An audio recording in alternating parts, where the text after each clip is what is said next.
This channel does not promote any violent, harmful, or illegal activities. All content provided by this channel is meant for an educational purpose only. এবার আপনাদের সামনে একটা ছবি তুলে ধরবো, চন্দ্রকোনার ছবি। চন্দ্রকোনা যদুপুর, সেখানে রাস্তার বেহাল অবস্থা, কিন্তু বিষয়টা এটা না। এমন বেহাল অবস্থা যে রোগী যাতায়াত করতে ভরসা কি জানেন? না অ্যাম্বুলেন্স বা গাড়ি নয়, খাটিয়া। দেখুন, আমি পিসিআর কে বলবো সেই ছবিটা একবার ভিগুয়ালে দিতে। দেখুন, খাটিয়াতে করে রোগী নিয়ে যাতায়াত হচ্ছে। দেখুন সেই ছবি, দেখুন খাটিয়াতে করে রোগী নিয়ে পারাপার হচ্ছে, যাতায়াত করতে হচ্ছে। এমন রাস্তার বেহাল দশা যে সেখান থেকে অ্যাম্বুলেন্স তো দূরস্থ, গাড়ি ঢোকারও অবস্থা নেই। দেখুন সেই ছবি দেখাচ্ছি আপনাদেরকে। চন্দ্রকোনার ছবি এটা, চন্দ্রকোনার যদুপুরের রাস্তার হাল দেখুন।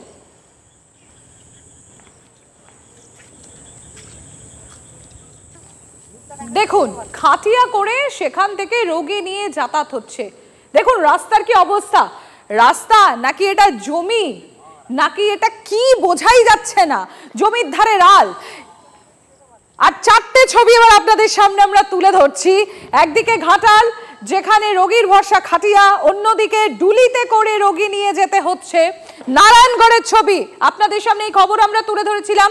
তার পাশে আপনারা দেখুন সুতির ছবি আপনাদের দেখাচ্ছি, সেখানে অন্তঃসত্ত্বাকে খাটিয়াতে করে নিয়ে যাওয়া হচ্ছে। এবং তার পাশাপাশি দাসপুরের ছবিটা দেখুন, সেখানেও একই অবস্থা, খাটিয়াতে করে, অর্থাৎ খাটিয়া সেখানে ডুলি হয়ে গেছে, তাকে সেখানে রোগী নিয়ে যেতে হচ্ছে। এই অবস্থা, বিভিন্ন জায়গার ছবি আপনাদের সামনে এই মুহূর্তে আমরা তুলে ধরছি। নারায়ণগড়, সুতি, দাসপুর, ঘাটাল। দেখুন এই যে প্রতিচ্ছবি, আমাদের রাস্তার যে বেহাল অবস্থা। হঠাৎ একজন মানুষের কোমর ভেঙে গেছিল, তাকে 2 কিলোমিটার খাটিয়ায় করে নিয়ে এসে এখানে আবার গাড়ি করে হাসপাতালে নিয়ে যাওয়া হয়েছে। মানে কি অবস্থা। বিগত 15 বছর রাস্তার কোনো কাজ, উন্নয়নমূলক কাজ প্রশাসনকে বারবার জানিয়েও আমরা এর কোনো সুরাহা পাইনি। যখন যে সরকার আসে, 2 ঝড়া মাটি ফেলে দিয়ে আমাদেরকে সান্ত্বনা বাক্য দিয়ে চলে যায়, বলে হ্যাঁ এইবার হবে, এইবারে ভোটটা দাও, এইবার হবে। কোনো উন্নতি নাই। আমরা যে সোনার বাংলায় বাস করছি, এই তার প্রতিচ্ছবি। খানাকুলে সেখানে দ্বারকেশ্বর নদের নবনির্মিত বাঁধে ফাটল। একদিকে জলের চাপ আর অন্যদিকে বৃষ্টি হলেই বাঁধ ভাঙার আশঙ্কা স্থানীয়দের।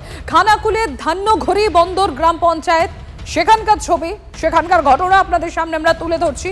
2024 সাল, মানে গত বছর সেপ্টেম্বরে এই বাঁধ ভেঙে 17টা কাঁচা পাকা বাড়ি একেবারে মাটিতে মিশে গিয়েছিল, ধূলিসাৎ হয়েছিল। আর এবছর এখনো পর্যন্ত সম্পূর্ণ হয়নি বাঁধ তৈরির কাজ।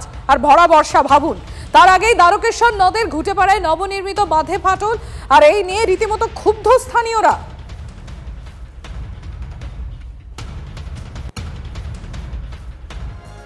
আর এবার একটু পুরুলিয়া ছবিটাও আপনাদের সামনে তুলে ধরি। ভারী বৃষ্টি পুরুলিয়াতেও, সেখানে জলের চাপ বাড়ছে। জলের তোড়ে ভেঙেই গেল আস্ত এক সেতু। 10 থেকে 15টা গ্রামের সঙ্গে এই সেতু ভেঙে যাওয়ার জেরে বলরামপুর যে ব্লক, সেই বলরামপুর ব্লকে যোগাযোগ পুরোপুরি বিচ্ছিন্ন হয়ে গেছে। সেতুটা আগে থেকেই দুর্বল ছিল এবং ঝাড়খণ্ড লাগোয়া এলাকা হওয়ার জন্য ভারী বৃষ্টিতেই এই সেতুটা ভেঙে যায়। তার জেরেই এহেন বিপত্তি। একাধিক গ্রামের মানুষের পায়ে হেঁটে যাওয়া ছাড়া কোনো উপায় নেই। ঘুরপথে যেতে হলে প্রায় 20 থেকে 25 কিলোমিটার ঘুরে আসতে হচ্ছে বলরামপুর শহরে, ভাবুন। আর ঊর্ধ্বতন কর্তৃপক্ষের সঙ্গে কথা বলে সমস্যা সমাধানের আশ্বাস দিয়েছেন তৃণমূল কংগ্রেসের অঞ্চল সভাপতি, কিন্তু রীতিমতো ক্ষুব্ধ স্থানীয়রা। খুবই বৃষ্টি হয়, এক নাগাড়ে 1 ঘন্টা বৃষ্টি হয়, তাতে মানে বাঁধ, পুকুর, পাহাড়, পর্বতের যেভাবে জল এই নদী দিয়ে আসে, তাতে এখানে যে ব্রিজ, সেই ব্রিজের একাংশ ভেঙে যায়। স্কুল আছে আমাদের সামনে, এদিক থেকে গাঁয়ের ছেলেগুলো সবকে স্কুলে যায়, স্কুল ছেলেরও অসুবিধা হচ্ছে, যেতে পারছে না। তাই আমিও বলছি যে যেমন যত শীঘ্রই এটা কিছু হোক, তো একটা ব্যবস্থা করে দেওয়া উচিত।